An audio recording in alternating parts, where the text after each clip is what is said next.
जलन। ममता बहुत ही सीधी और प्यारी लड़की थी। वहीं सुनील एक सरल और आगे बढ़ने की सोच रखने वाला लड़का। सुनील, बेटा सुनील कहाँ है? अरे जरा एक गिलास पानी तो दे दो। हाँ माँ, अभी आया। क्या माँ, पानी तेरे सर के पास ही तो रखा है। क्या हो गया है, तबीयत खराब है क्या? अरे नहीं नहीं, वो उठने का मन ही नहीं कर रहा था तो देखा ही नहीं। वैसे क्या कर रहा है? यहाँ बैठ ना मेरे पास। माँ पढ़ रहा था। वो क्या है ना, नौकरी में तो वक्त नहीं मिलता, अब ऑफिस से घर आकर ही तो वक्त मिलता है। अच्छा अच्छा ठीक है, पढ़ ले जा बेटा। सुनील पढ़ लिख कर और आगे बढ़ना चाहता था, लेकिन माँ की तबीयत खराब देखकर सोचता है कि शादी ही कर ले। कब तक माँ का ख्याल वो अकेले रख पाएगा? तो एक दिन, माँ ये ममता है, मैंने इससे शादी कर ली है। तुम्हारी तबीयत भी ठीक नहीं रहती तो मैंने सोचा शादी कर लेता हूँ। घर संभालने वाली और तुम्हें संभालने वाली कोई आ जाएगी तो अच्छा रहेगा। माँ अचानक से सामने बहू देखकर हैरान रह जाती है। बेटा ये क्या बात होती है? न बैंड, न बाजा, न दहेज, न शगुन, ऐसा कैसे बहू आ गई? माँ तू तो जानती है मैं नौकरी के साथ पढ़ाई कर रहा हूँ, तो कहाँ से इतना पैसा बचा पाता कि धूमधाम से शादी करता। वैसे भी माँ, लोग तो आकर खाकर निकल जाएंगे, इसलिए बस वैसे ही। माँ जी, मैं आपका ख्याल रखूंगी। वैसे भी ये आगे की पढ़ाई कर रहे हैं, अच्छा कुछ कर गए तो सबके दिन फिर से अच्छे आ जाएंगे। सास को ममता की बात ठीक तो लगती है, लेकिन मन में कहीं ना कहीं लगता है कि कहीं बहू बेटे को लेकर फुर्र ना हो जाए और फिर तो वो रह जाएगी अकेली। बेटा देख, मेरा जो कुछ भी है वो सुनील ही है, और सुनील का भी अब इस दुनिया में मैं ही हूँ और कोई नहीं। क्या सुनील? बिल्कुल माँ, लेकिन आज से ममता भी मेरे जीवन का अहम हिस्सा है, जैसे तू है। सास को बड़ा बुरा लगता है कि उसकी सल्तनत में कोई और हिस्सेदार कैसे हो सकता है। कैसे कोई और उसके 30 साल के बेटे की जिंदगी में अचानक से आकर बराबर का हिस्सेदार बन सकता है।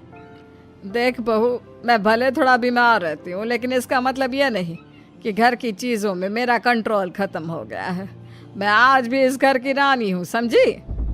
बेटा सोचता है कि ये माँ को अचानक से क्या हो गया। कल तक जो माँ कहती थी कि जिंदगी का कोई भरोसा नहीं, वो अचानक से जंग के मैदान की झांसी की रानी कैसे बन गई?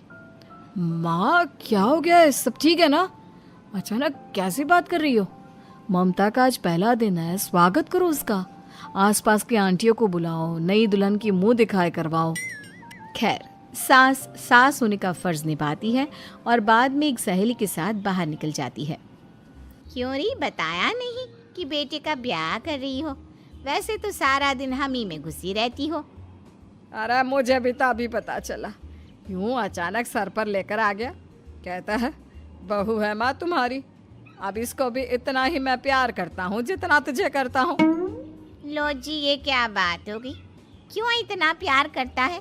अरे माँ का प्यार तो ज्यादा होता है। अब उसको तो कोई दूसरा पति मिल सकता है, लेकिन तुम ही बताओ, क्या माँ की ममता किसी और की हो सकती है? ना जी ना, बेटे को समझाओ ये बात। अरे क्या समझाऊं, मुझे तो खुद ही समझ में नहीं आ रहा कि क्या हो रहा है। जो बेटा कल तक माँ माँ करता था, अचानक से बीवी बीवी का राग आलाप रहा है। देखा, उसकी बीवी ना सुंदर और जवान है। सुंदरता के आगे तो एक से एक नहीं टिके, तो तेरा बेटा किस खेत की मूली है? सास को भी समझ में आ जाता है कि बहू की सुंदरता के आगे माँ का प्यार किसी काम का नहीं। उधर बीवी, ए जी, अम्मा जी सहेलियों को छोड़ने गई थी, अभी तक आई नहीं, हम देख आए क्या? अरे रहने दो ना, आ जाएंगी। कहाँ जाएगी, उनकी आदत है, एक बार जाती है तो पूरी पंचायत खत्म करके ही आती है। अच्छा ही है, खाना वाना खा कर गई होगी। छोड़ो ना, घूमेगी तो खाना पचेगा, नहीं तो ऐसे ही खाट पकड़ लेगी। बहू भी शांत हो जाती है। उधर सास सोचती है कि आज थोड़ा देर से ही घर जाती हूँ, जब बेटा परेशान होकर ढूंढेगा तब मजा आएगा। बीवी को खुद ही पता चल जाएगा कि माँ के आगे उसकी दाल नहीं गलेगी। लेकिन वहीं दूसरी ओर घर पर, ए जी, माँ जी अभी भी नहीं आई, हमको तो घबराहट हो रही है कि क्या करें, जाकर पता करें किसी के घर। अच्छा, कहाँ जाओगी ये भी बता दो। पहला दिन है तुम्हारा इस घर में और एक ही दिन में मोहल्ला छानोगी क्या? हाँ, तो आप भी तो नहीं जा रहे हैं ना, हमको फिक्र हो रही है। अरे यार, ये रोज का है अम्मा का, खाओ और सो जाओ। बस फिर क्या था। बेटा बहू खाना खाते हैं और कमरे में सोने चले जाते हैं। उधर जब सास को कोई देखने नहीं आता तो वो हार कर घर आ जाती है, जहाँ वो देखती है कि सारे घर की लाइट्स बंद है। सास को गुस्सा आता है, बहू, ममता बहू कहाँ हो? लेकिन सारे दिन की थकी बहू को ऐसी नींद आती है जैसे किसी ने भांग की गोली खिला दी हो। वो तो नहीं उठती। उठकर आ जाता है बेटा। अरे क्या बात है अम्मा, काहे चिल्ला रही हो? अरे सो जाओ ना, सुबह की थकी है बहू, वो सो रही है। जोर से बोलोगी तो नींद खुल जाएगी उसकी। माँ को गुस्सा आ जाता है। फिलहाल तो सो जाती है, लेकिन मन ही मन ढेर सारा जहर बहू के लिए भरा होता है। सुबह बहू चाय बना रही होती है कि सास धीरे से गैस तेज कर देती है, जिससे चाय का बर्तन जल जाता है। और जैसे ही बहू चाय का बर्तन उठाती है, उसका हाथ जल जाता है। मेरा हाथ जल गया। वो जोर जोर से चिल्लाकर इधर उधर भागती है कि सास थोड़ी देर में उसके हाथ में पानी डाल देती है। हाय रे बहू, क्या कर रही हो? पहली बार रसोई छुई हो क्या? सासू माँ गलती से गैस तेज रह गई थी और बर्तन जल गया, जिससे मेरा हाथ जल गया।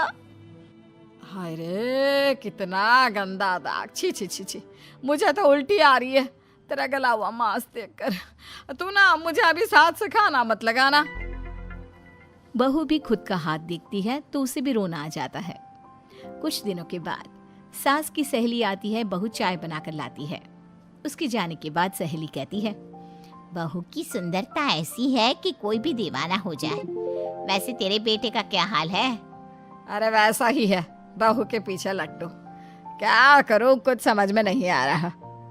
मैंने तो बहू के चेहरे पर दिवाली के पटाखे की चक्री फेंक दी, उसका पूरा चेहरा जल गया। अब देखो ना रही सुंदरता, और ना ही अब मेरा बेटा उसे पूछता है। अरे अब तो वो उसे छोड़कर दूसरी भी देखने को बोल गया है मुझे। बहू सारी बात सुन रही होती है। आंटी एक बात बताइए, क्या भरोसा है कि दूसरी सही आए और आपके अनुसार रहे? देखिए आंटी, मेरी सासू माँ को गलत बात सिखाने की जरूरत नहीं है। हमारा परिवार साथ में खुशी से रह रहा है। देख बहू, मेरी सहेली की बेइज्जती ना कर, वही अच्छा रहेगा तेरे लिए, समझी? बहू नहीं मानती है। वो बार बार उनकी सहेली को घर से निकल जाने को कहती है। तभी सास की सहेली पास के चूल्हे से लकड़ी लाकर बहू के चेहरे पर लगा देती है। बहू जोर जोर से रोने लगती है। अरे ये क्या कर दिया? मैंने कहाँ किया, ये तो तूने किया। तू ही नहीं चाहती थी कि बहू बेटे के साथ रहे, भला मैं क्यों करूंगी? मैं तो चली, निपटो अब। बहू रो रही होती है, दर्द से चिल्ला रही होती है, लेकिन सास उसे डॉक्टर के पास नहीं ले जाती। तभी पति आता है। क्या हो गया ममता? ये दाग कैसे लगा? तुम कैसे जली? ममता कुछ नहीं कहती, बस दर्द से करा रही होती है। पति माँ की तरफ देखता है। हो ना हो माँ, ये पक्का आपका काम है। आप ही ममता से जला करती थी ना। देखना माँ, अब पुलिस आएगी, केस बनेगा, लेकिन पहले मैं ममता को अस्पताल लेकर जा रहा हूँ। सभी अस्पताल जाते हैं, जहाँ डॉक्टर ममता की सास से कहते हैं, आपने तो नहीं जलाया ना बहू को? अब ममता की सास के तो पसीने छूट रहे होते हैं। वो घबरा कर कहती है, ना ना डॉक्टर साहब, कैसी बात करते हैं? हम क्या जलाएंगे अपनी बहू को? डॉक्टर ममता के पति से पूछते हैं। देखिए, क्योंकि ये ससुराल में जली है तो मामला पुलिस का बनता है, तो आप पहले पुलिस को बुलाइए, तभी इलाज पूरा होगा। सास डर जाती है कि अब तो बच्ची जिंदगी जेल में ही रहना होगा। रहने दीजिए ना, पुलिस को क्यों बुलाना? सारी हंसी खत्म हो जाएगी जब पुलिस के डंडे पड़ेंगे। बहू को जलाना भले ही बहुत आसान हो, लेकिन उसके बाद सारी जिंदगी जेल की हवा खाना। सास डर जाती है। पुलिस आती है। पास लेटी दर्द से करा रही ममता स्टेटमेंट देती है। तो क्या हुआ था? कैसे जली आप? ममता पास खड़ी सास को देखती है। बेटी बताओ, कैसे जल गई तुम? ओए, काका का किरण वाली शाहरुख, चुप, बिल्कुल चुप। सास चुप। सभी इंतजार करते हैं कि ममता क्या बोलेगी। जी मैं खाना बना रही थी, लकड़ी उड़कर मेरे ऊपर गिर गई और मैं जल गई। सास बहू की बात सुनकर रोने लगती है। देखा माँ, कितनी समझदार है ममता। ये चाहती तो, हाँ बेटा, ये चाहती तो मैं आज जेल में होती। मुझे माफ कर दे, मैं आगे से अभी कभी ऐसा नहीं करूंगी। बहू के साथ मिलकर रहूंगी, मुझे माफ कर दे।